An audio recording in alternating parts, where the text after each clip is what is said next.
The CEO's husband suddenly took an unusual interest in me, bringing me an elaborate breakfast.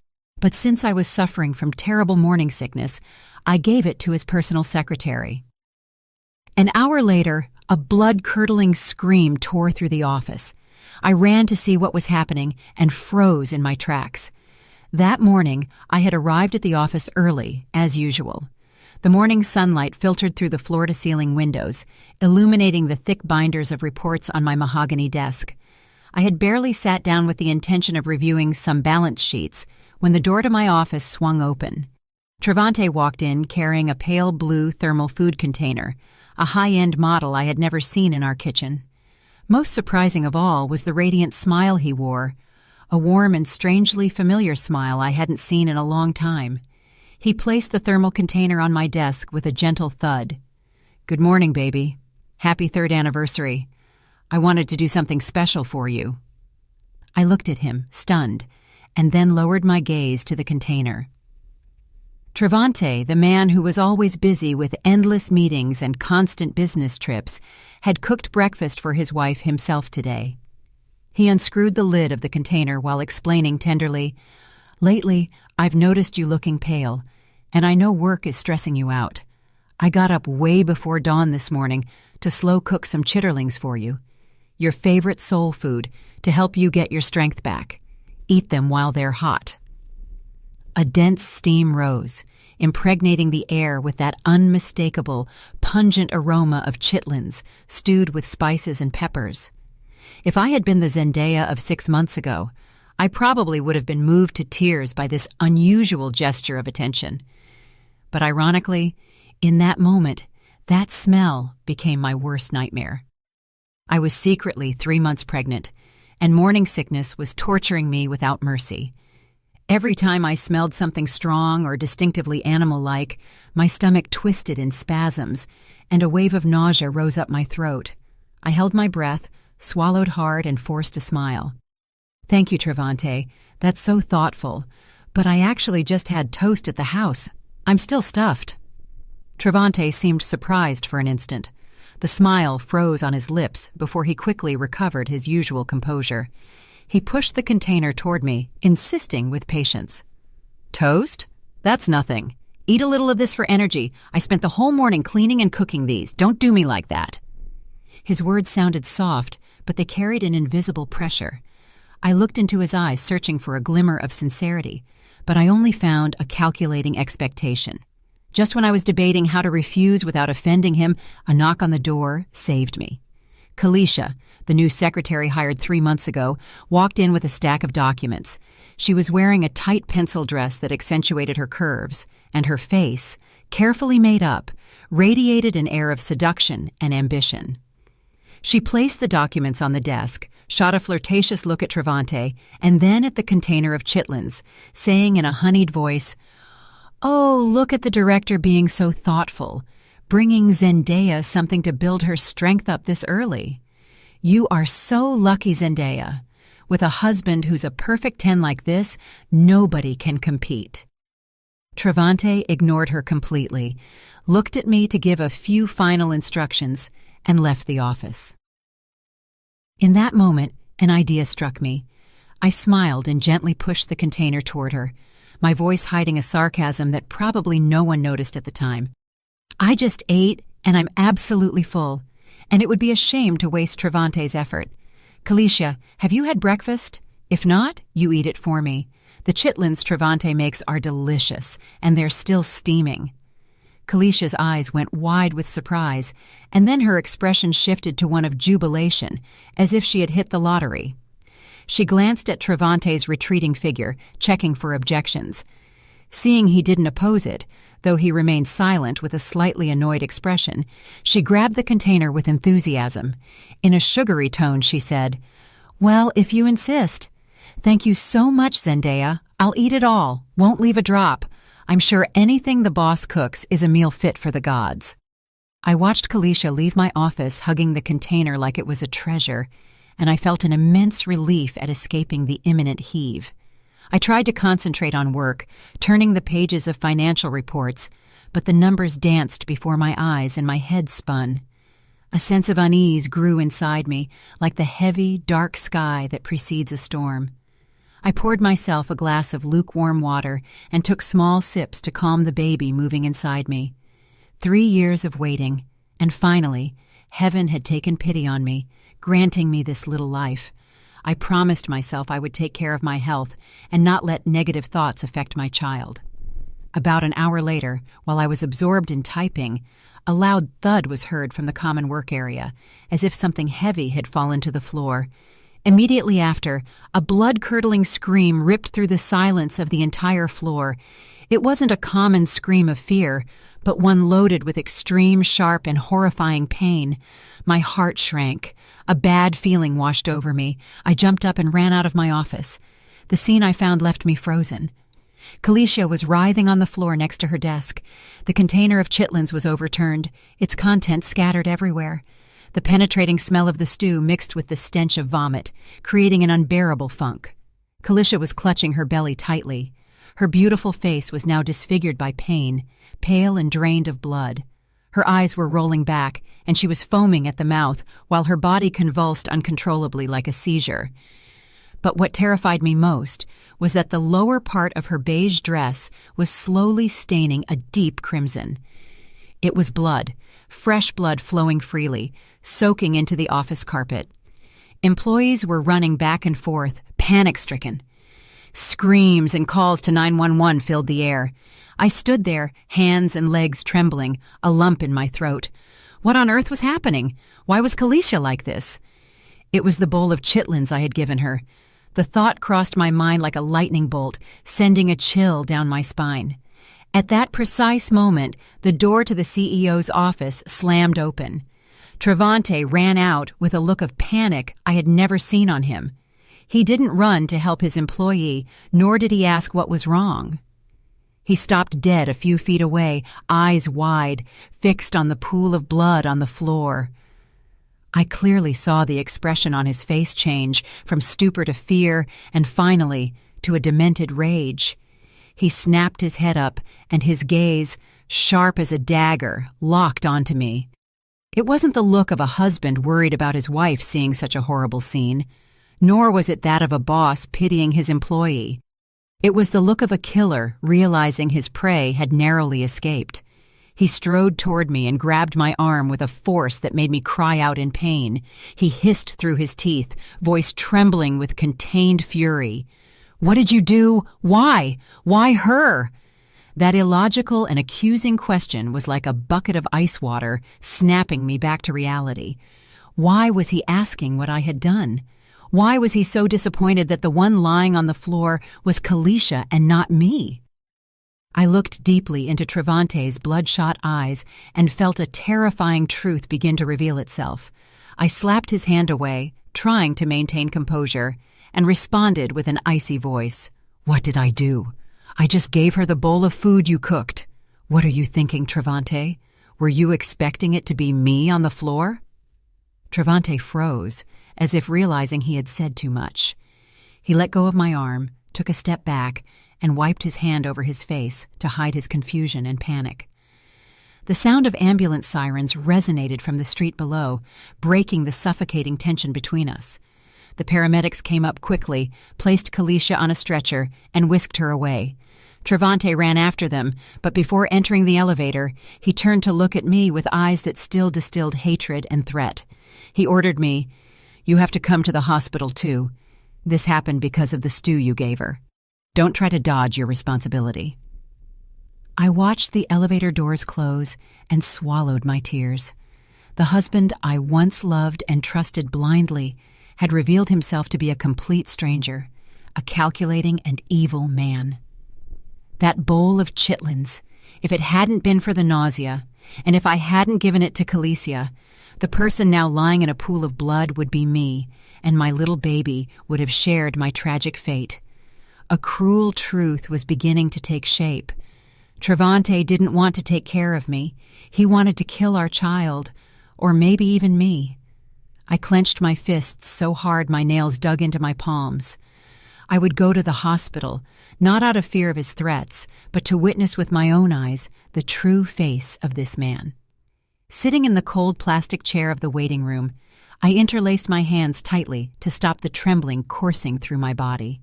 The fluorescent light overhead reflected on the tiled floor, creating a spooky sense of loneliness. Trevante, the man with whom I had shared my life for 3 years, paced back and forth in front of the ER doors like a caged beast. He ran his hands through his hair, bit his nails, and occasionally shot me sideways glances, a mix of suspicion and hate, but didn't dare approach. Seeing his impeccable suit now wrinkled, I felt a deep bitterness. What was this man worried about? The life of his little mistress, or the fear that some dark secret would come to light? Finally, the ER doors opened, breaking the stifling silence. A middle-aged doctor walked out and removed his mask, revealing a serious and tired face. Trevante lunged at him like an arrow, voice cracking with tension. "Doctor, how is she? Is it serious?" I stood up slowly and approached, trying to keep my breathing calm. The doctor looked at both of us, his gaze lingering on Trevante a moment longer than normal before reporting slowly. The patient suffered acute poisoning. Luckily, she arrived in time and is out of danger. However, the cause of the severe hemorrhage was the ingestion of a large amount of misoprostol. The medical name made me frown, but for Trevante, it seemed to be a devastating blow. His face lost all color. His lips moved without emitting a sound. The doctor continued explaining in a firmer tone. "It's a drug used to induce uterine contractions, either to facilitate labor or to induce an abortion. With the extremely high dose we found in her gastric contents, it is clear this is intentional poisoning, not simple food poisoning. Following protocol, we have informed the police." Barely had he finished speaking when 2 uniformed officers appeared at the end of the hallway. They approached seriously and asked us to cooperate with the investigation. At that moment, Trevante seemed to snap back to reality. He hurriedly wiped beads of sweat from his forehead, attempting to regain the composure of the CEO he usually portrayed. He turned and pointed a finger at me, voice trembling but full of accusation. "Officers, you need to investigate this thoroughly. This morning I prepared a stew for my wife. She had the container in her office for a long time before giving it to Miss Calicia. I suspect my wife, out of unfounded jealousy, put something in it." I looked at Trevante, feeling as if someone were squeezing my heart. He already had his alibi ready. If I had eaten the stew, I would have lost my child. Since someone else ate it, he would blame me for poisoning. I took a deep breath, looked straight at the older officer, and said calmly, "I have no motive to do something like that. You can check the hallway cameras, look for fingerprints on the medicine bottle if you find it. And most importantly, I would like to know why a stew my husband claims he prepared to take care of me contained an abortion drug and why it affected his secretary so severely." The officer nodded, taking notes, and then asked the doctor a question that left us both breathless. "Doctor, what is the specific condition of the victim? What consequences has the use of this drug had?" The doctor sighed, his voice turning grave and sorrowful. The patient, Calicia, was 6 weeks pregnant, due to the massive dose of the drug, which caused extremely violent uterine contractions. We regret to inform you that the fetus could not survive. The world around me seemed to freeze. I heard Trevante let out a choked moan. His legs gave way, and he collapsed into the waiting room chair. His face was unhinged, eyes wide open, staring into the void. So that was it. That young, beautiful secretary was carrying his child, and he himself, with his evil plan destined for his own wife, had unknowingly ended the life of his illegitimate child, whose existence he probably wasn't even aware of. Seeing his pitiful state, I felt no satisfaction, only a wave of disgust rising in my throat. The love he had professed to me, or the passion he felt for his mistress, it all reduced to nothing in the face of his selfishness and cruelty. After receiving the shocking information from the doctor, the police officers decided to question Trevante and me separately, right there in the hospital. I was invited to sit in a quieter corner of the hallway across from the older officer, whose gaze was sharp but serene. He looked at me without judgment, almost with compassion, and asked kindly, "Ma'am, Please relate in detail everything that happened from the moment you received the food container until the incident occurred. Try to be as precise as possible. Don't leave anything out, no matter how small it seems." I closed my eyes, rewinding the movie of that fateful morning. I told him how Travante had appeared suddenly with excessive attention, something that had completely disappeared from our marriage in the last 6 months. I told him about the intense smell of the chitlins that triggered my nausea. I explained that I only opened the lid, looked, and closed it immediately. I emphasized every word. From the moment he left the thermos on my desk until Miss Calicia entered, I didn't move from my chair, nor did I open the container again. It was always in sight and completely untouched. I gave it to Calicia simply because I couldn't eat it, and she seemed enthusiastic about the idea. On the other side of the hallway, Travante was being questioned by a younger officer. He insisted on the cleanliness of his cooking process. He claimed, "I went to the market myself, got in the kitchen, and prepped that stew from the crack of dawn. I'm a very meticulous person. I never let the housekeeper touch my wife's food. As soon as I finished, I put it in the thermos and brought it directly to the office without it passing through anyone's hands." Travante was convinced this statement would present him as an exemplary husband, while simultaneously pointing to me as the only suspect, the only person who had been in contact with the container in a closed room. But in his panic, he had forgotten something fundamental. The more he insisted he was the only one who prepared everything, the more he put the noose around his own neck if it was proven the poison was already in the stew from the beginning. When the questioning session paused, the older officer approached his colleague, who was taking notes on Travante's statement. They exchanged a few words in low voices, casting furtive and significant glances toward Travante. Noticing this, he became even more nervous. He jumped up, raising his voice more than usual to hide his fear. "Investigate thoroughly. My wife has been very jealous lately. She's not right in the head. Who knows? Maybe she slipped the poison in when I left the office." I listened to every one of his cruel words. How painful. The man I once loved was now trying by all means to put me in prison to save himself. I stood up, walked over to them, looked Travante directly in the face, and asked with surprising calm, "Travante, if you think it was me, what would be my motive? To kill your secretary? Or are you afraid they'll discover that stew wasn't for Calicia, but for me?" Travante started. His eyes darted nervously, avoiding my gaze.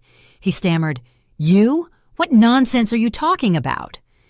Time passed with agonizing slowness. Every minute of waiting for the lab results was mental torture.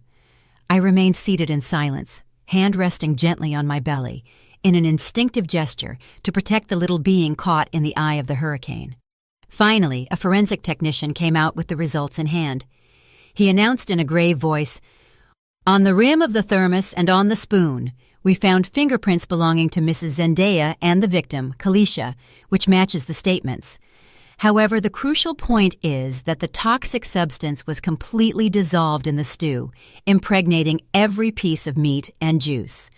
This proves the drug was added during cooking or immediately after, while the stew was still very hot and stirred in, well, not simply sprinkled on top once the container was closed."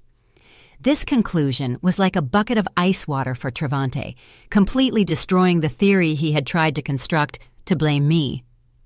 If I had added the drug upon receiving the thermos in the office, it wouldn't have dissolved so uniformly. Travante's face changed color, passing from pale white to an ashy gray. He started rambling, losing control. "No, it can't be. Surely it was Calicia who took the medicine. That's it. She was pregnant. She wanted an abortion and took the pill before eating. You have to investigate her. Don't accuse an innocent man." I looked at the pathetic scene of my husband, feeling a mix of laughter and pity. The man who was once my pride was now revealed as a coward, incapable of facing the consequences of his acts. I raised my voice, cutting off his ravings firmly. "Travante, stop kicking and screaming. If Calicia took the medicine on her own, why was it also in the stew? Are you going to say she took it and then vomited into the thermos? Does your explanation sound logical?" Travante spun around abruptly, eyes bloodshot. "Shut up! What do you know? You hate me. You want to destroy me, and that's why you staged this whole circus. It was you! You slipped it in secretly when I wasn't looking." His obstinacy made even the police officers shake their heads, weary.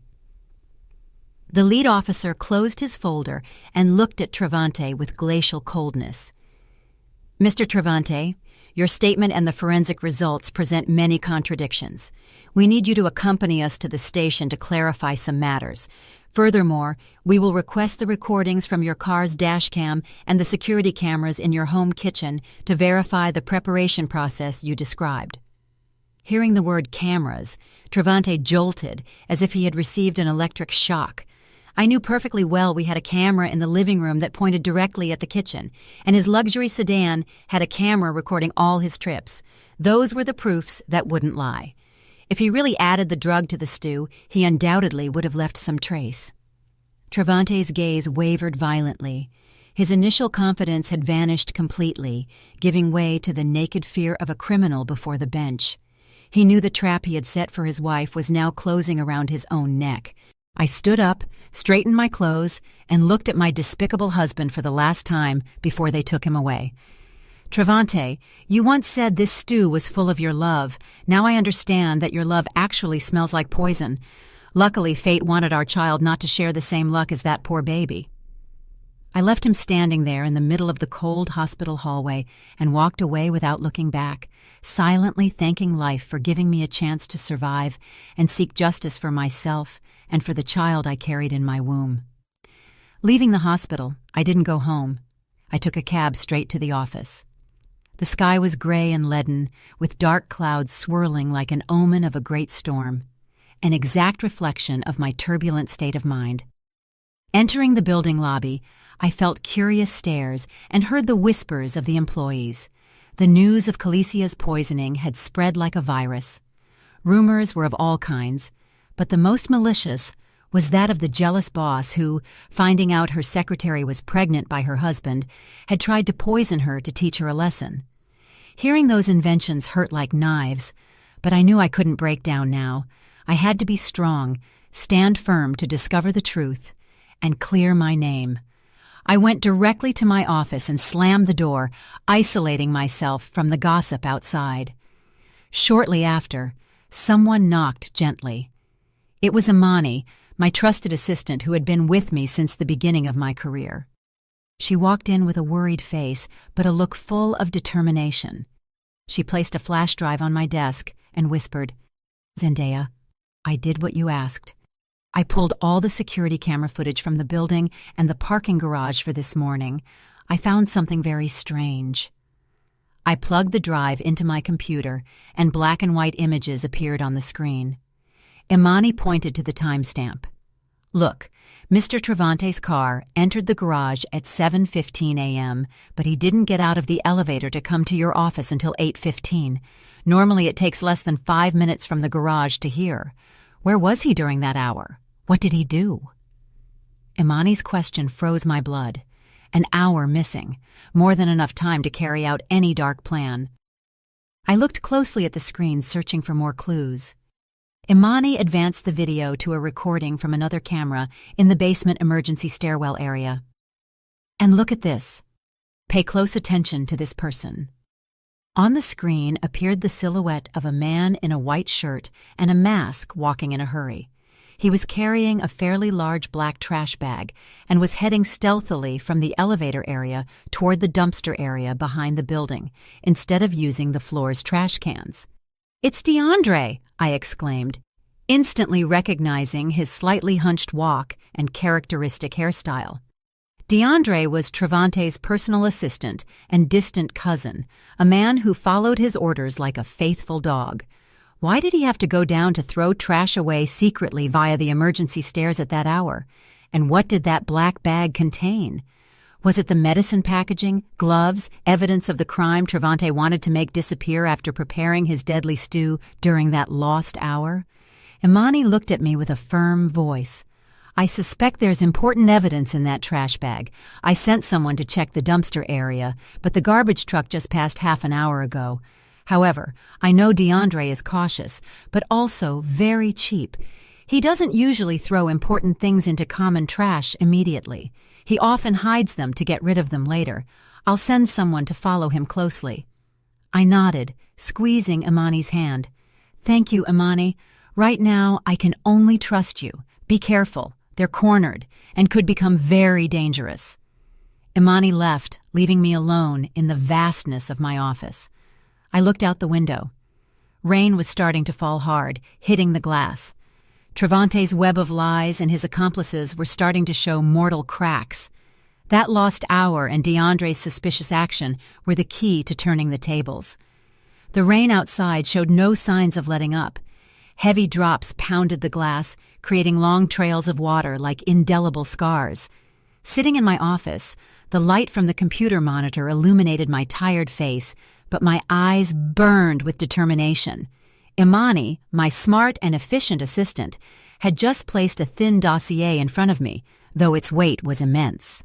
She spoke in a low voice with a tone of indignation on my behalf. "Zendaya, look at this. I asked a contact in the building administration to check it out. The luxury apartment where Calicia lives isn't rented by her. It's in the name of a commercial services company." I picked up the paper. The name D&D Management LLC jumped out at me. It sounded pompous, but I knew it was just an empty shell. The legal representative of that company was precisely DeAndre, Travante's assistant and distant cousin. Imani continued her analysis, pointing to the attached bank statements. "The monthly rent is $20,500 plus high HOA fees, all transferred punctually from the account of D&D Management. But the funds arriving in that company come from a slush fund Mr. Travante created under the concept of representation expenses." I smiled bitterly, a smile that reached my soul. $2,500 a month for rent, not counting living expenses and shopping. Meanwhile, the dress I was wearing was 3 years old and worn. The purse I used was a modest brand worth barely $50. Travante always complained about the company's difficulties, asking us to tighten our belts to secure our future. Turns out the future he was worried about wasn't our families, but the luxurious love nest of his little mistress. I turned to the next page and found a photograph taken secretly of Calicia entering an elegant private clinic. The photo was from 2 weeks ago. Imani explained, "She went for an OB/GYN checkup. That meant Calicia knew perfectly well she was carrying Travante's child. She wasn't as innocent as she appeared. She was using that pregnancy as a strategic card to force Travante to make a decision." I looked at Calicia's young, smooth face in the photo and felt a chill. Behind that naive appearance hid a calculated veteran. She wanted to become the lady of the house in one fell swoop, destroy my happiness to build her own castle. But she didn't count on the man she had chosen as her pillar being a cold-blooded being, willing to cruelly dispose of his own son to protect his interests. The phone on the table vibrated suddenly, breaking the silence. The screen showed "My Love," a name I hadn't changed yet, and which now sounded terribly ironic. I took a deep breath. I put my hand to my chest to calm my racing heart and answered. On the other end sounded Travante's deep, familiar voice, but now I only heard a falseness that turned my stomach. "Baby, where are you?" "I just got out of the precinct. I'm exhausted. They asked me 1,000 things. My head hurts." I contained the rage and faked a trembling, worried voice. "I'm at the office. I'm so scared, Travante. Everyone is whispering. I don't dare go home. Are you okay? Did the police give you trouble?" Travante sighed theatrically on the other end, playing the role of the aggrieved husband. "What are they gonna do to me? He who has nothing to hide fears nothing. I'm just worried about you. I don't want you thinking crazy things and having it affect your health. Stay calm there, or go to your mother's house to rest. Don't listen to the rumors. I'll fix everything." Hearing those empty words of concern, I wanted to scream in his face that I knew everything, but reason stopped me. I needed him to be confident, to think I was still the naive little lamb so he would make more mistakes. I responded softly, "Of course I trust you. Get some rest. I'll come back a little later tonight. I have to finish a couple of pending things." I hung up and looked at the curtain of rain behind the window.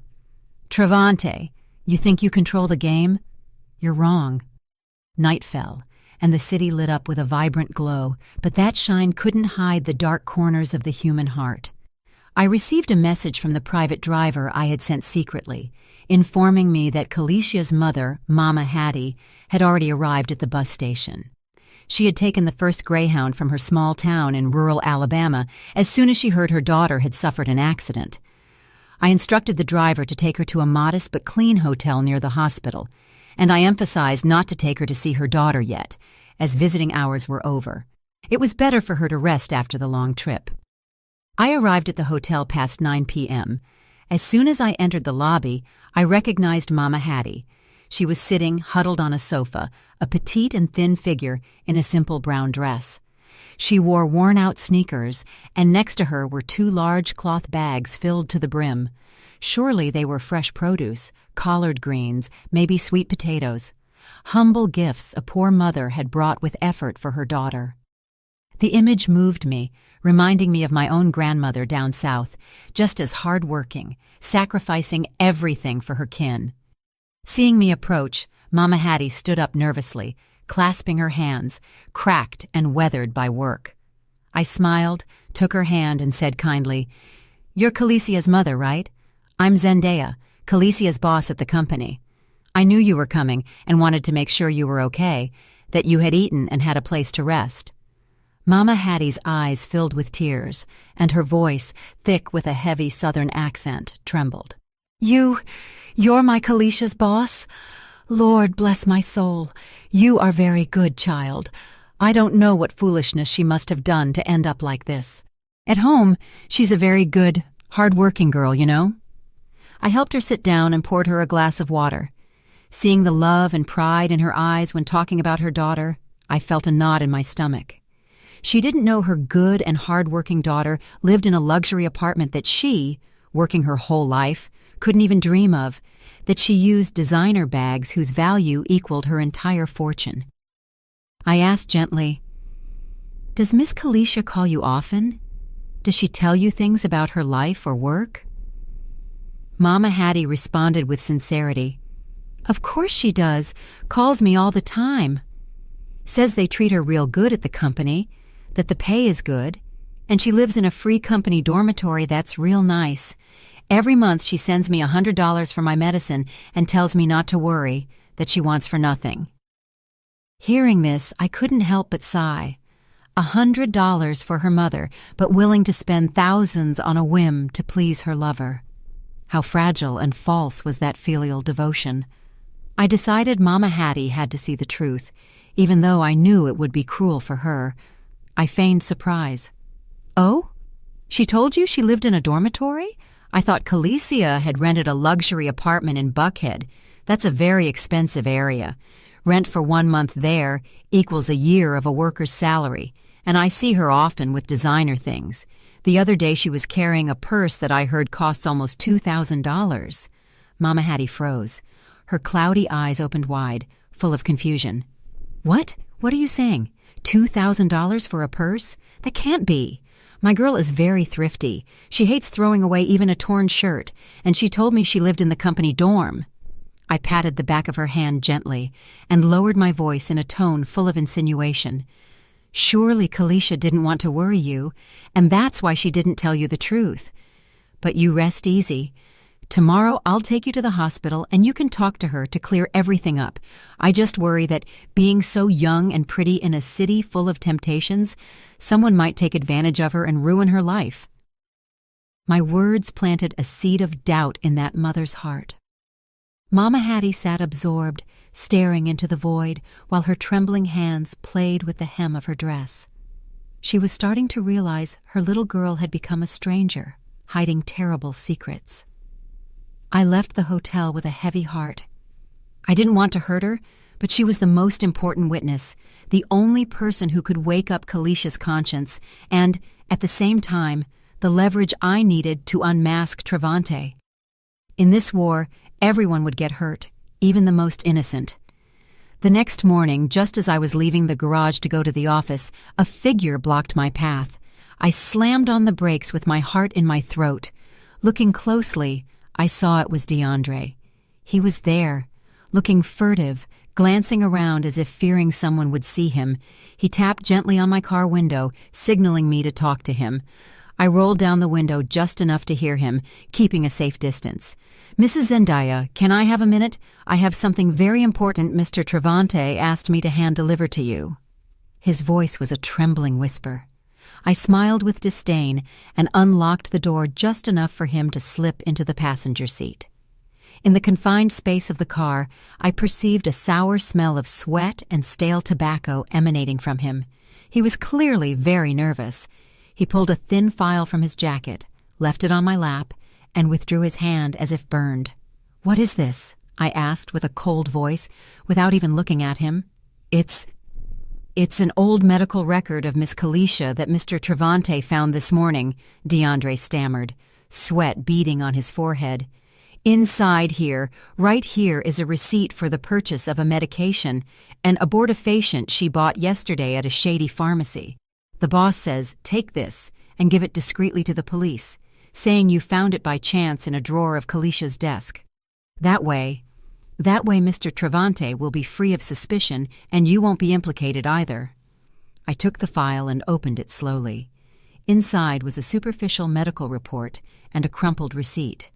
I held the receipt up to the light. The handwriting was a scribble specifying the name of the drug, misoprostol. The purchase date was from the previous afternoon, but the most ridiculous thing was that the ink on the receipt was fresh and the paper pristine, without a single wrinkle. It was evident this was a fake invoice made in a hurry the night before. "Burning the evidence in my hands," I murmured, before turning and fixing him with a stare so sharp he shrank back.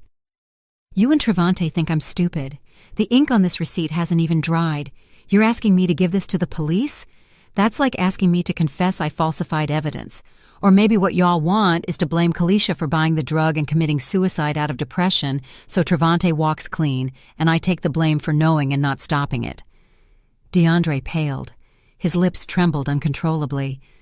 "No, it's not that, ma'am. The boss said if you just handed it over, everything would be solved. You're his wife. You have to help him. If something happens to him, the company will sink, and you'll lose everything." He was trying to play the card of fear regarding losing my assets and status. But he was wrong. This wealth was the blood, sweat, and tears of my parents. I preferred to destroy it and start from scratch than leave it in the hands of a murderer. I threw the file back at him with a firm voice. "Take this trash and get out of my car right now, and tell Travante if he wants to stage a play, hire more professional actors. And you, DeAndre, you're being an accomplice to a murderer. You better worry about your own skin, lest you regret it when you're already in jail." DeAndre gathered the file in a hurry, opened the door, and ran out like a soul chased by the devil.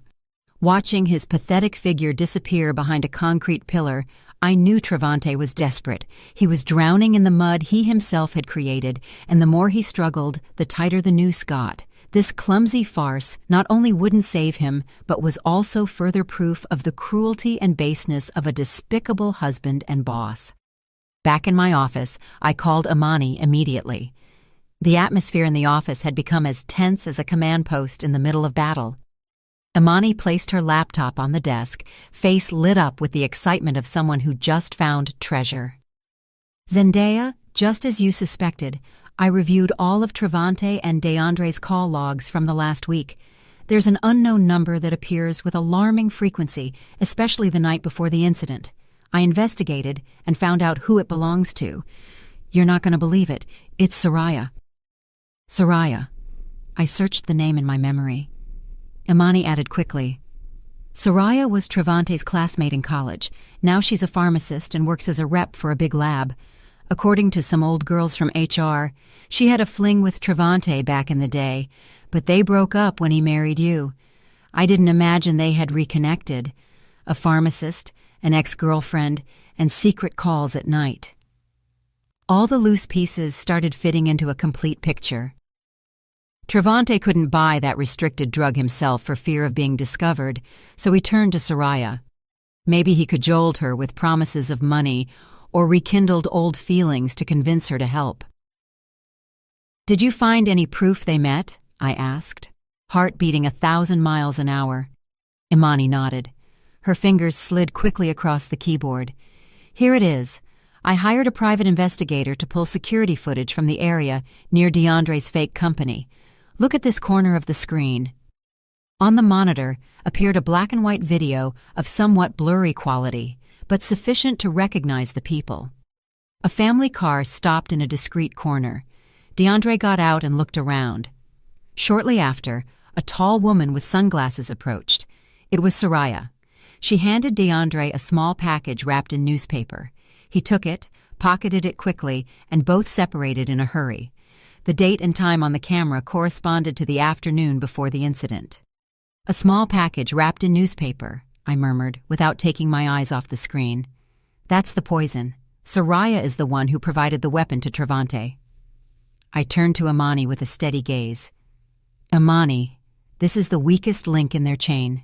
Soraya has an education, a stable job.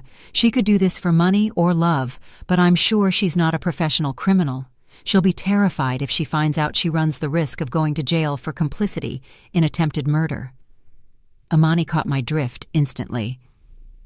"You mean we're going to pressure Soraya psychologically?" I nodded with an icy smile. "Exactly. Travante is trying to blame Calicia, and it's very likely he also has a plan to blame Soraya if everything comes to light. He'll say she gave him the drug on her own or tricked him saying it was a vitamin supplement. We have to get ahead of him. I'll meet with Soraya and show her the dark future Travante has prepared for her. Between going to jail for her old flame or testifying to get leniency, I trust Soraya is smart enough to know which path to choose." The net was cast, and the most important prey had been located. I knew the imminent meeting with Soraya would be a game of mental chess, but I held the aces Travante couldn't even imagine. The raw and brutal truth was about to come to light, and those who sow the wind will inevitably reap the whirlwind. The next morning the sky was still covered by a gray blanket, as if about to unleash another storm over the city. I picked up Mama Hattie from the hotel and took her to the hospital to see her daughter. The elderly woman from the country still carried her old red plastic basket filled with yard eggs and fresh vegetables from her garden. "My Calicia loves eggs from our chickens at home," she told me.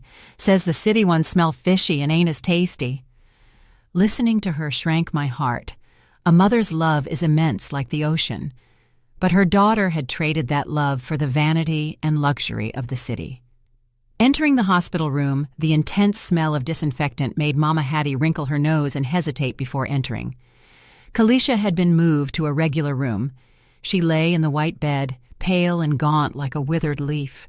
Seeing her mother, her eyes snapped open, and her dry lips barely managed to pronounce a weak, "Mama." Mama Hattie ran to the bed, left the basket on the floor, and grabbed her daughter's freezing hand while tears ran down her face. "My child, how did you end up like this? Why did this happen to you?" Calicia turned her head, avoiding her mother's gaze, while tears of bitterness rolled down her cheeks. But Mama Hattie, with the instinct of a mother who has counted every penny, fixed her gaze on the bedside table. There, Calicia's expensive designer bag rested next to a latest generation smartphone. The contrast between those luxury objects, the old basket on the floor, and her mother's worn clothes created a suffocating atmosphere. Mama Hattie pointed at the purse with a trembling finger, voice cracking. "That purse! Mrs. Zendaya told me it cost $2,000. Where did you get the money to buy it? With what you earn, you barely make enough to send me a little something. How dare you waste money like that?" Calicia, terrified, looked at me and then turned to her mother, denying everything. "It's not true, Mama. Zendaya is wrong. It's a knockoff. It cost me $20 at the flea market. Don't listen to what people say." I was standing, leaning against the door, observing that clumsy performance in silence. I approached the bed slowly, put a hand on Calicia's shoulder, and whispered in her ear with a low voice, but loaded with enough threat to instill atrocious fear. "You think Travante is coming to see you? He's too busy trying to prove to the police that you were the one who bought the medicine. Whether this bag is real or fake, You and he know better than anyone. Stop lying to your mother." Kalisha froze, looking at me with eyes wide with panic. Fear took over her. She understood that I knew everything, and more importantly, that the man she had entrusted her life to was abandoning her like a useless object. Mama Hattie, seeing her daughter tremble, thought it was from pain and started massaging her hands, whispering words of comfort. Seeing the scene, I felt no satisfaction, only deep sadness. The raw truth would have to come out sooner or later, and the person who would suffer most wouldn't be the guilty one, but the innocent mother who loved her daughter with all her heart. I sat in a chair apart, pretending to look at my phone to give them space, but in reality observing every change in Kalisia's mood. Before sitting, I deliberately left the file DeAndre had given me that morning on the bedside table next to Kalisia's purse. I left it slightly open so a corner of the fake receipt for the misoprostol purchase was visible. I knew Kalisia's curiosity, and above all, I knew that in her state of anxiety, any clue related to Travante would be a burning nail to hold on to. And so it was. As soon as Mama Hattie turned around to pour water, Kalisha eyed the dossier secretly, grabbed it, and scanned it quickly. I saw her thin shoulders shake upon seeing the receipt with her name. Her face went from pale to wax white. She recognized the handwriting, the name of the drug, and most importantly, the dark intention behind that piece of paper. Travante, the man who had promised her a future, was now falsifying evidence to make her the murderer of his own child. Blind faith collapsed in an instant, leaving behind an abyss of despair. At that moment, the door opened and the doctor entered with a nurse. He reviewed the chart and looked at Kalisha with compassion. The atmosphere became heavy. The doctor sighed and announced in a grave voice, "The family must prepare. Due to the overdose that caused severe contractions and prolonged hemorrhaging, the uterus has suffered severe damage.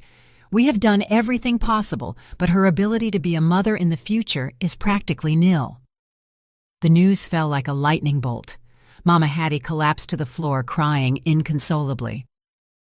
"Lord Jesus, no. My daughter is so young. Why is heaven so cruel to her?"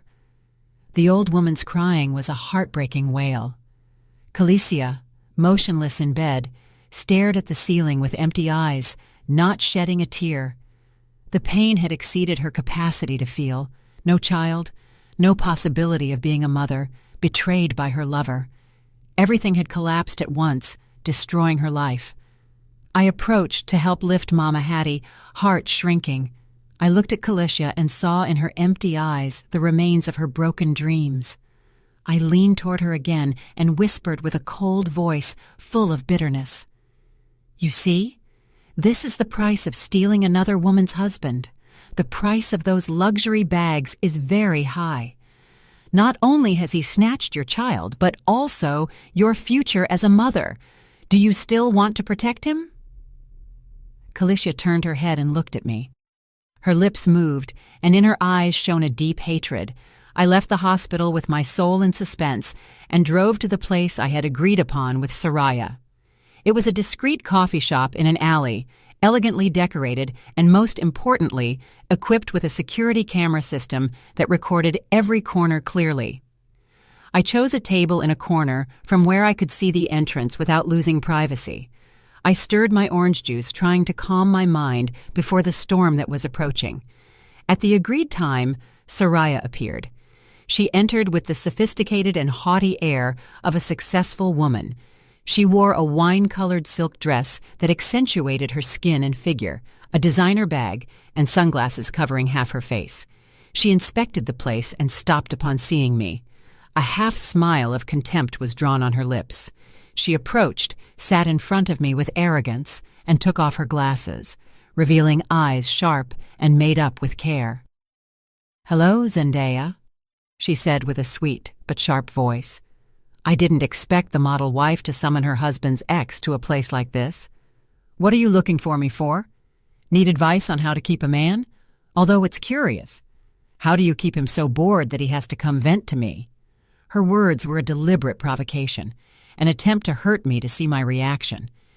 In another time, perhaps I would have been enraged or burst into tears, but the Zendaya of today had suffered too much to let cheap jabs affect her.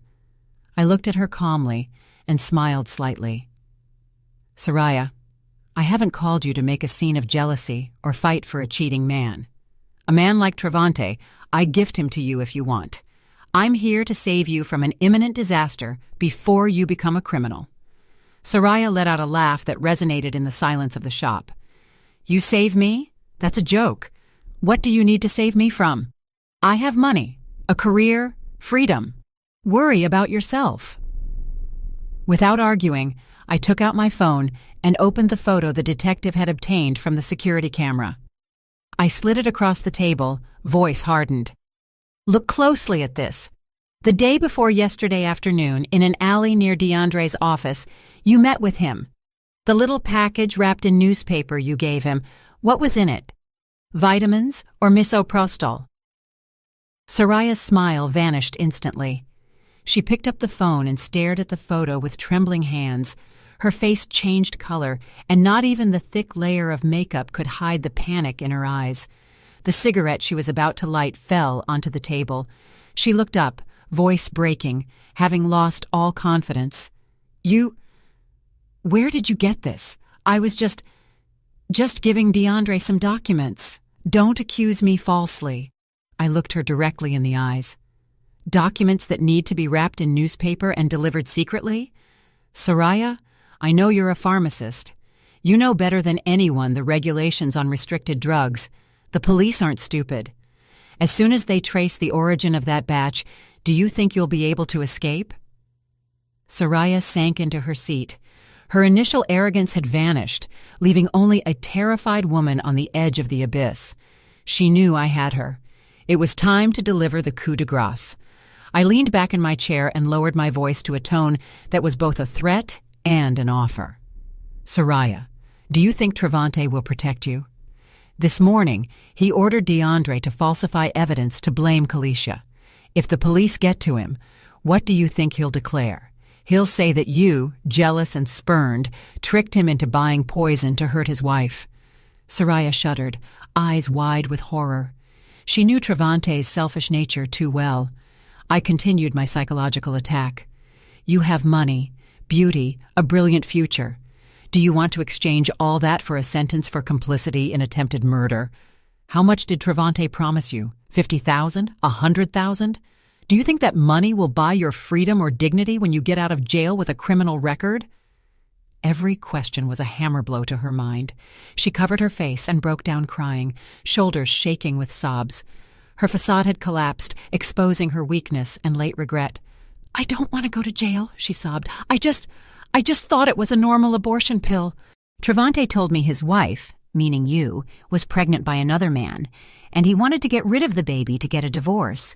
I just wanted to help him and make some money. I smiled bitterly. For them, a child's life was nothing more than a means to an end. I leaned toward her. Now is not the time to cry. You only have one way out. Give me the proof that Travante ordered it. The messages, the recordings of the calls. I will hand it to the police and ensure they understand you were deceived and used. You will become a witness, receive leniency, and have a chance to start over. Either you go to jail with Travante or you save yourself. You choose. Soraya looked up, debating between fear and fragile hope. She bit her lip until it bled in an internal struggle that seemed to last an eternity. Finally, the instinct for survival won.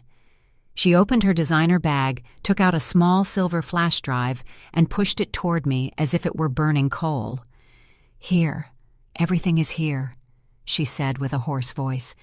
Recordings of his calls asking for the drug, messages with the deposit transfer, even his promises that he would leave you to come back to me. Take it, please. Don't let me go to jail. I grabbed the flash drive and squeezed it in my hand. It was cold, but it contained enough fire to incinerate Travante's career and life. I stood up and looked at Soraya one last time with a mix of pity and warning. You chose well. Keep your mouth shut and wait to hear from me. And don't you even think about warning Travante, or you'll lose your last chance. The small flash drive in my hand weighed a ton. I knew it didn't just contain data, but the death sentence of my marriage. I didn't dare go home or stay at the office, so I drove to a friend detective's office, a place with the best soundproofing to face the truth. The room was dark, only lit by the bluish light of the computer monitor. The hum of the fan made me nervous. Inserting the flash drive, my hands shook so much I failed twice. A folder appeared with audio files and screenshots of messages, meticulously organized by date by Soraya. It was evident she had also prepared in case Travante betrayed her. I clicked on the most recent recording from 3 days ago. My husband's voice, familiar and chilling, sounded through the speakers. It sounded cold and authoritative, very different from his usual serene tone. "Soraya, see what you can find. I need something strong, preferably colorless and odorless to mix with food. My wife is nauseous. I want it to look like a spontaneous miscarriage, clean, so I can kick her out of the house without splitting the assets. That pregnancy is an obstacle, understand?" Every word was like a poisoned needle stabbing my ears and piercing my heart. I covered my mouth to keep from sobbing while hot tears rolled down my cheeks and fell onto my freezing hands. So the original target of that stew was me and the baby growing inside me. He didn't want to take care of me. He wanted to kill his own child just to protect the wealth he craved to hoard. That Kalisha ate it was an accident, an irony of fate that saved my life and my baby's. Then I listened to the recording of the call between Travante and Soraya after Kalisha was hospitalized. Travante's voice was full of panic and cruelty. "Shut your mouth and don't say stupid things. Blame it all on Kalisha. Say she bought the medicine herself. I'll handle the police. If you think about saying anything about me, you'll regret it. Remember, if I go down, you won't live peacefully either." The blatant threat and lack of responsibility produced deep disgust in me. The man I loved, with whom I shared my life for 3 years, was a demon disguised as a human, willing to sacrifice his mistress and an old friend to save his position and fake honor. I copied all data to 3 different devices. I sent a copy to a secret email, another to my lawyer, and kept the original in my purse. I stared at the dark computer screen, put my hand on my belly, and whispered to my baby, "Sweetheart, forgive me for choosing your father poorly, but don't worry, I won't let anyone hurt you ever again. Tomorrow I will make the guilty pay for every one of our tears." My pain transformed into a cold, hard hatred. I knew there was no turning back, and I didn't want there to be. At the company, tension was palpable in the air. Employees walked on tiptoes, whispering about the scandal. Sitting in my office, my eyes were fixed on the computer screen, showing images from a hidden security camera Imani had installed in the accounting department. DeAndre was there, pacing like a caged animal, shirt soaked in sweat. He was trying to access the accounting system to erase the traces of money transfers. He knew the Financial Crimes Unit could arrive at any moment, and those transfers to Soraya's account and his shell company would be irrefutable proof. However, DeAndre didn't know that Imani and my team of trusted IT guys had taken control of the system the night before. Every attempt to delete data was blocked, and the system saved a backup and sent me an alert. I saw the desperation on DeAndre's face when the screen showed "access denied" in red letters. He punched the keyboard, pulled his hair, and called someone on the phone. I put on my headphones. I activated the hidden microphone I had installed under Travante's desk months ago when I started suspecting his fidelity. DeAndre's voice sounded trembling and scared. "Travante, I'm lost. The system won't let me delete the data. Looks like someone locked my admin access. What do I do? If the police check the books, I'm finished." On the other end, Travante's voice roared like a wounded beast. "Useless. I told you to do it carefully. Now listen to me. Find a way to blame Kalisha, falsify evidence, create fake emails saying she suffered severe depression and wanted to commit suicide. You have to make people believe she was crazy, understand?" "But Travante, she just lost her child. Doing that would be very cruel," DeAndre protested weakly. Travante let out a frozen laugh that made me shudder. "Cruelty or jail. Choose. If you don't do it, I assure you, you'll end up in prison next to Soraya. Move!" The call ended, leaving a terrifying silence. DeAndre collapsed in his chair, covering his face with his hands. His shoulders shook. I took off the headphones, feeling absolute contempt. Even at the last moment, Trevante showed no remorse. He kept trying to trample on others' pain to save himself, wanting to turn Calicia, the victim of his betrayal, into a suicidal madwoman.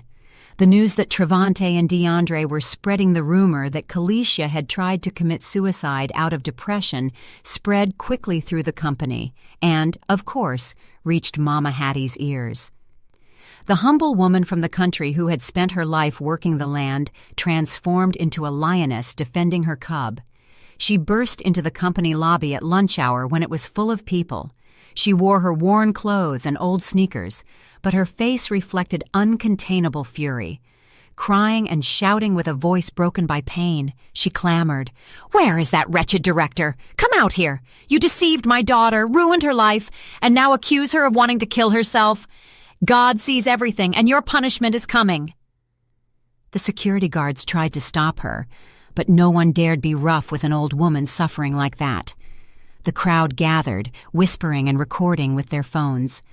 Trevante had no choice but to come out. He stepped out of his private elevator frowning, attempting to maintain a fake calm. He approached Mama Hattie and said in a low, threatening voice, "Ma'am, please calm down. Let's talk in my office. Don't make a scene here."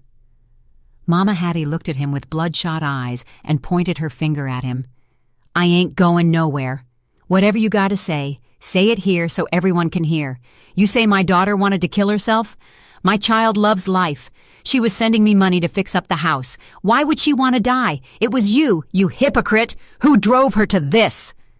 Trevante paled and signaled DeAndre to bring a bulging envelope.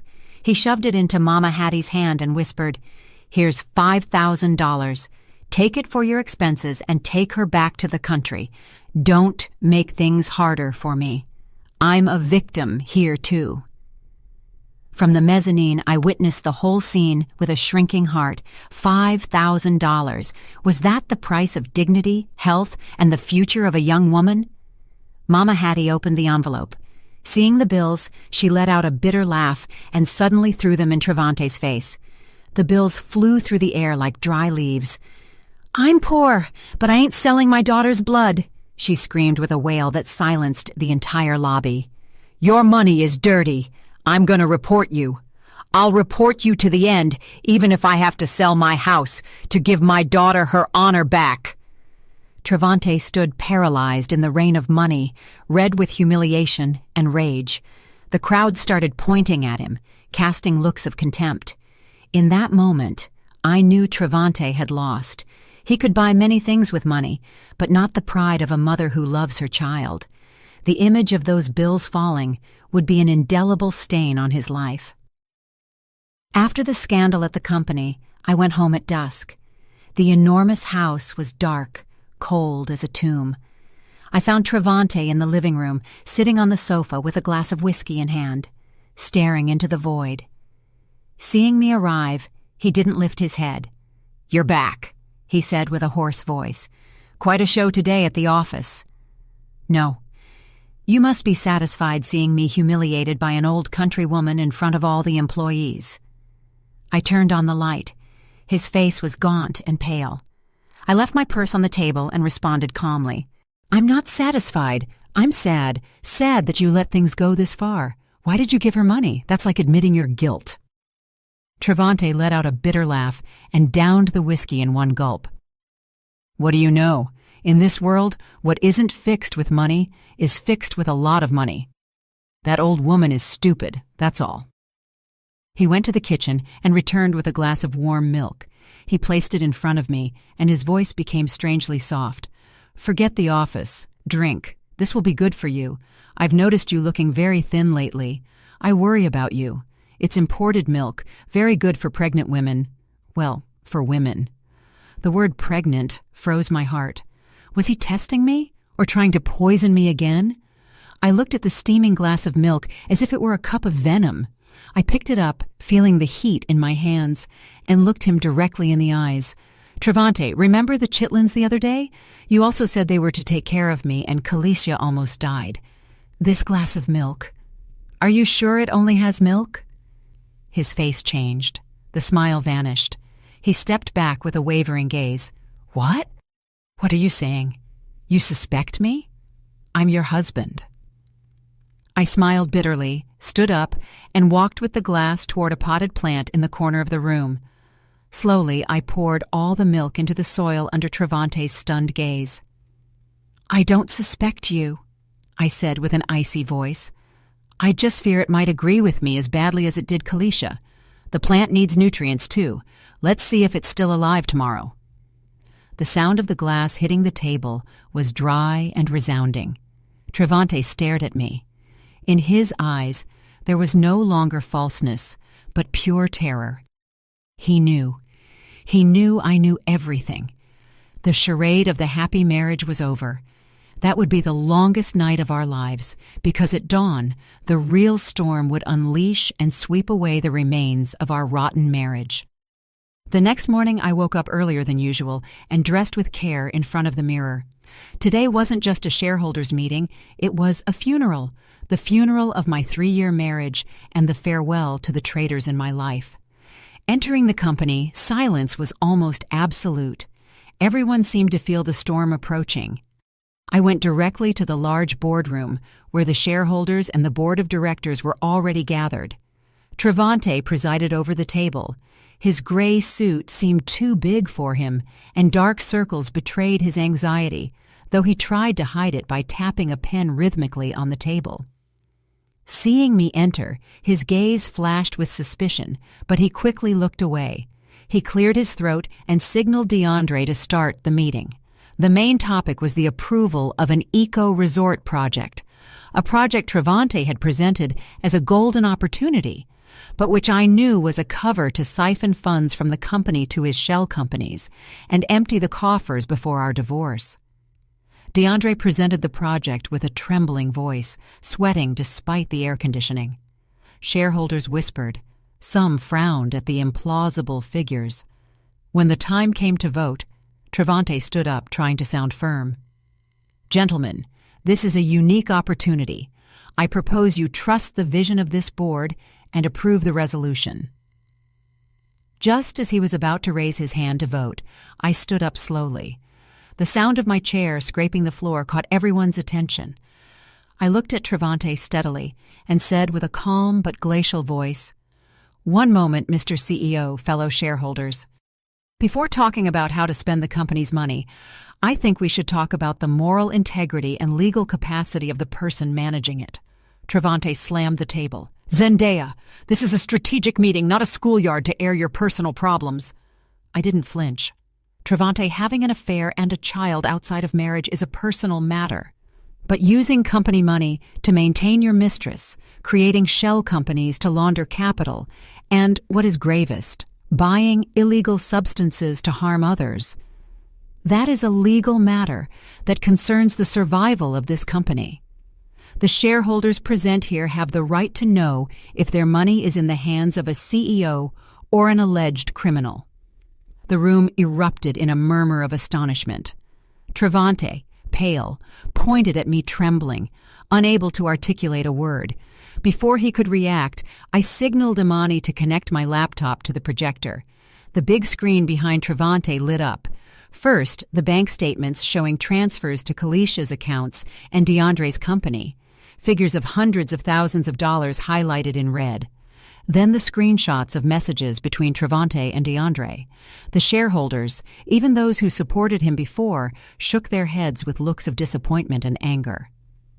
"This is just preliminary proof of embezzlement," I said, "and the most terrible part is yet to come."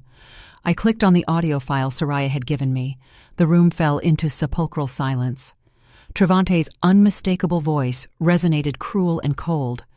"I want it to look like a spontaneous miscarriage. Clean. That pregnancy is an obstacle. Get me something strong." Every word was like an echo from hell. Some female shareholders covered their mouths, horrified. Travante, crazed, tried to rip the projector cable out, screaming it was a setup. "Turn it off! It's fake! This woman manipulated my voice!" But Imani and 2 security guards I had prepared stopped him. Travante struggled, desperate and pathetic. He turned toward DeAndre looking for help, but he had hidden under the table, shaking. I approached Travante. "You say it's fake? And what about the toxicological analysis of the stew you prepared with your own hands? And the statement from Soraya, your ex, whom you used to get the drug? No one set a trap for you, Travante. Your own greed and evil dug your grave." I turned to the shareholders. "Gentlemen, I have all the evidence and witnesses. I have already sent copies to the police. I propose the immediate removal of Mr. Travante as CEO to facilitate the investigation and protect the reputation of this company." A timid applause started and quickly turned into an ovation. Travante slid down the wall to the floor, defeated. His career, his honor, everything had collapsed in a single morning. Just as the applause ceased, the doors to the room swung open. 2 officers from the police department entered, followed by Soraya, face hidden behind sunglasses, and my lawyer. Soraya's appearance was the coup de grace. Travante looked at her, incredulous. "Soraya, what are you doing here?" An officer approached Travante and said with a firm voice, "Travante Jenkins, you are under arrest for alleged assault and trafficking of harmful pharmaceutical substances." Meanwhile, another officer headed toward DeAndre, who was curled up in a corner. Seeing the police, DeAndre broke down crying, seized by panic. "I don't know anything. It was Travante. He forced me to do everything, to falsify the papers, to get rid of the evidence. I was just following orders. I'll confess everything. Please, leave me alone." DeAndre's quick and cowardly betrayal left Travante stunned. "You traitor," he hissed. But before he could say more, the metallic click of handcuffs silenced his words. The hands that had signed million-dollar contracts and caressed my hair were now trapped in cold metal rings. Passing by me, Travante stopped. "Zendaya, since when were you planning this? Why have you been so cruel? We were husband and wife." I looked at him, feeling nothing but an immense void. I approached and whispered in his ear, "Since you brought me that bowl of chitlins, since you tried to kill our child. Me, cruel? Compared to trying to poison your wife and child, sending you to jail is practically an act of mercy. Goodbye, ex-husband." Travante lowered his head and left the room with a hunched back, alone and pathetic. The door closed, but the echo of his arrest remained in everyone's mind. In the cold interrogation room at the precinct, Travante, gaunt and suit-wrinkled, faced irrefutable evidence. Soraya and DeAndre's statements, toxicological analyses, and audio recordings left no room for doubt. He crumbled, admitting buying the drug to hurt me and keep the assets. However, he insisted Calicia's case was an accident, that he didn't know she was pregnant. "I swear, I didn't know she was pregnant," he sobbed. "She told me she was on the pill. It was just a fling. I'm not stupid enough to let it have consequences. If I had known, I would have forced her to abort much sooner." His words were so cold and cruel that even the detective frowned. For Travante, a child's life was nothing more than a problem to be eliminated. The detective slid a report across the table. "You say you didn't know, but science doesn't lie. This is the result of the fetus analysis. It confirms 99.99% that it was your biological son. And by the way, it was a boy."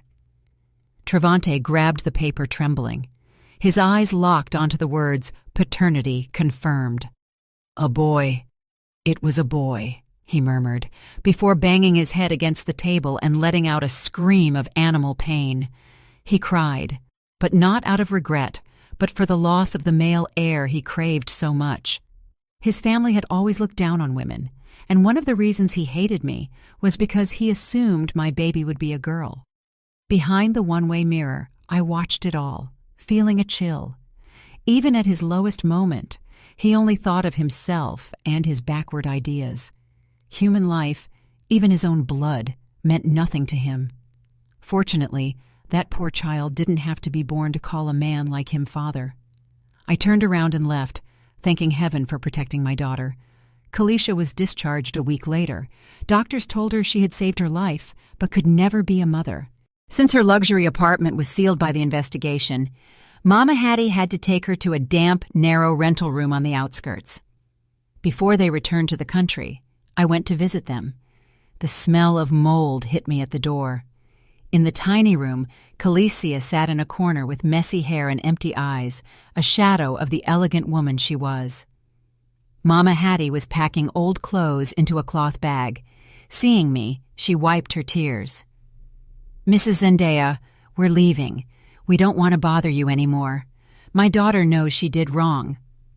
I looked at that woman bent by the weight of life and felt deep pity, a lifetime of sacrifices so her daughter would succeed. And the only thing she received in return was a daughter broken physically and spiritually. I left a thick envelope on a plastic table. Mama Hattie refused to take it. "No, please, that you didn't report her is already a blessing. This money weighs too much." I took her hands and put it in her palm. "Take it, please. It's not charity. It's her last paycheck, plus some help for the trip and medicines. Take care of her. Encourage her to start over. She has already paid a very high price for her mistake." Mama Hattie broke down crying. "How wretched I am. Why has my daughter had such bad luck? She let herself be fooled by a married man and now she's destroyed. How am I going to look the neighbors in the face?" Kalicia also started sobbing in her corner without daring to look at me. Regret and shame consumed her. "Kalicia," I said with a serious but calm voice, "you lost a child, and the ability to be a mother is the greatest pain for a woman. But let this serve as a lesson. Never build your happiness on the pain of others, and never believe beauty can buy lasting happiness. Live with dignity to honor your mother. Don't let her cry for you again." A taxi was waiting for them. Mama Hattie helped Kalicia out.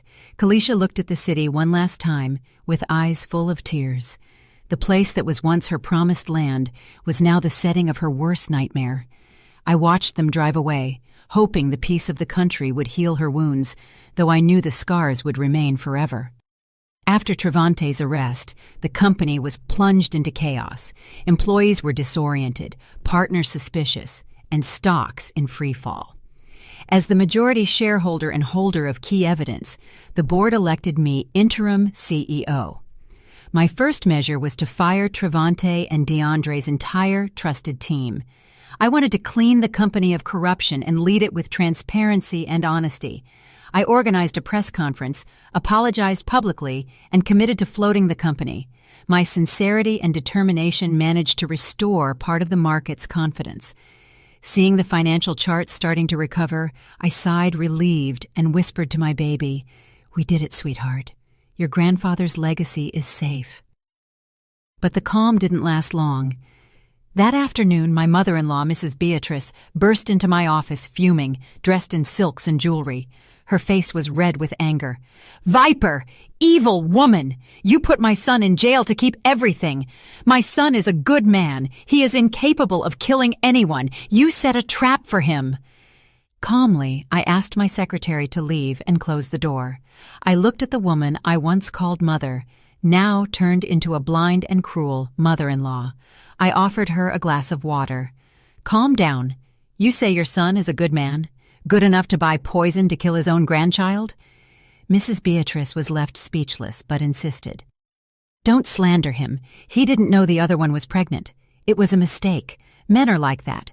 As his wife, you should have been more understanding. Not put him in jail. You have no heart." Her brazenness overwhelmed me. I grabbed my tablet and showed her the video of Trevante's confession and the recordings with Soraya. I hit play. Her son's voice resonated clear and cruel. "I want it to look like a spontaneous miscarriage. That pregnancy is an obstacle." As she listened, Mrs. Beatrice's face decomposed. She saw her perfect son revealed as a monster. When the video ended, she collapsed on the sofa, trembling. She couldn't believe the son she bragged about so much was capable of such atrocity. "Do you see now?" I said, voice softer but firm. "That stew was for me. If I had eaten it, the grandchild I carry in my womb wouldn't be here anymore. Not only did he want to kill his secretary's child, but ours too, your grandchild. Do you still want to defend him?" Mrs. Beatrice looked at my belly and then at me. The truth was too brutal. She covered her mouth and broke down crying, a cry of shame and regret. She stood up wobbling and left without daring to look at me. I saw her hunched back and felt pity. She was also a mother, but her blind love and misguided upbringing had contributed to this tragedy. A week later, I received a summons from my lawyer to visit Travante in pretrial detention and finalize the divorce. With the lawsuit in hand, I crossed the cold doors of the jail. The air smelled of confinement and dampness. They took me to the visiting room, and I sat in front of a thick glass. Shortly after, they brought Travante. I barely recognized him. In just a few weeks, he had aged 10 years. Shaved head, sunken face, unkempt beard. His eyes, once bright, were now dull and full of fear. He wore a prisoner uniform that was too big. Seeing me, a glimmer of hope shone in his gaze. He leaned toward the intercom with a trembling voice. "Zendaya, did you come to see me? I knew you still love me. Drop the charges, please. I made a mistake. I swear I'll change. Think of our 3 years together. Think of our child. A boy needs his father." I looked at him with a calm heart. His pleas, which before would have moved me, now seemed ridiculous. He used our son as a shield, the same son he tried to kill. I slid the divorce papers and a pen through the slot. "Sign. The love ended the day you tried to poison me, and my son doesn't need a father who tried to kill his mother. You don't deserve to be a father." Travante grabbed the paper, trembling. He looked at the words, "divorce decree," and tears fell on the sheet. "Zendaya, please. I don't want to lose everything. I'll start from scratch. I'll make it up to you. Don't be so cruel." I interrupted him with a firm voice. "Stop acting. You're not crying out of regret, but for the life of luxury you lost. Sign now, or I'll have to use the evidence of embezzlement. Then it won't be 12 years, but 20. Hearing that, he stopped crying. He knew I wasn't joking. He grabbed the pen and signed with a handwriting shaky and crooked like his own life. I picked up the paper. Our marriage had ended with a signature in a cold visiting room. I stood up. "Rehabilitate yourself. I hope when you get out you learn to be a decent person. Goodbye forever." I turned around, leaving behind his weak and desperate screams. The iron door closed with a dull thud, separating two worlds, two destinies. I stepped out into the sunlight, blinding and bright. Finally, I was free. The trial was quick thanks to the solid evidence. Soraya, as a cooperating witness, received a 2-year suspended prison sentence, but the price was high. Her pharmacist license was revoked forever, and she was fired from her job. From a life of success and luxury, she went to unemployment and shame. She had to sell her condo and car to pay the fines. One night I received a long message from her full of apologies and laments. I read it without emotion and deleted it. Her regret meant nothing to me. I chose to forget her like a speck of dust that irritates your eye and then disappears. My mother-in-law, Mrs. Beatrice, didn't give up. She started slandering me, saying I was a harpy who had stolen everything from her son. I ignored her. One day, her lawyer came to my house demanding half my assets. I calmly reminded him of the prenup Travante had signed and the evidence of his embezzlement. I warned him if he kept harassing me, I would sue for defamation. The lawyer left with his tail between his legs. 6 months later, on a night of torrential rain, I went into labor. At the hospital, while pain tore through me, I remembered that other day in that same hallway. That day was of terror and death. Today was of hope and life. After a difficult labor, my baby's cry filled the room. "Congratulations, it's a girl. 7 pounds even, and she is beautiful," the midwife said. They put her on my chest. Tears of happiness welled up in my eyes. My daughter was here, safe and sound. I named her Serenity, a simple name that enclosed all my wishes for her, a life of peace. A thought shuddered through me. If that morning hadn't been for the nausea, this sacred moment would never have existed. Fate, sometimes cruel, sometimes miraculous, had taken a life to save another. The day of the sentencing, I didn't go to court. I watched the news at home with Serenity in my arms. Trevante was sentenced to 12 years in prison. On the screen, he looked like a broken man. I felt nothing seeing him. Neither joy nor pity, just immense relief. My past closed with the judge's gavel. 2 years later. The company under my direction was flourishing. I was in my office on the 20th floor, contemplating the city. Serenity turned into a 2-year-old whirlwind, ran into my arms. She was my engine, the cure for all my wounds. My phone rang. It was a message from Kendrick, a kind and respectful business partner who knew my story. "Hi, Zendaya, it's Kendrick. Do you and Serenity feel like an excursion this weekend? I know a beautiful spot in the country." I read the message and smiled. I looked at my daughter playing happily. Happiness isn't a destination, but a journey. I had suffered, but I hadn't closed my heart because of it. I replied, "Thanks, Kendrick. We'd love to." I sent the message and hugged Serenity. The sky was an intense blue, cloudless. The past had dissipated, giving way to the warm light of the present. After the storm, the sun always comes out. Did you like the story? And which city are you listening from? Thank you so much for your sweet support. I'm looking forward to your comments on the story. On the screen, you can see 2 new life stories that I highly recommend. There's so much more on my channel. Don't forget to subscribe. See you in the next life story, with love and respect.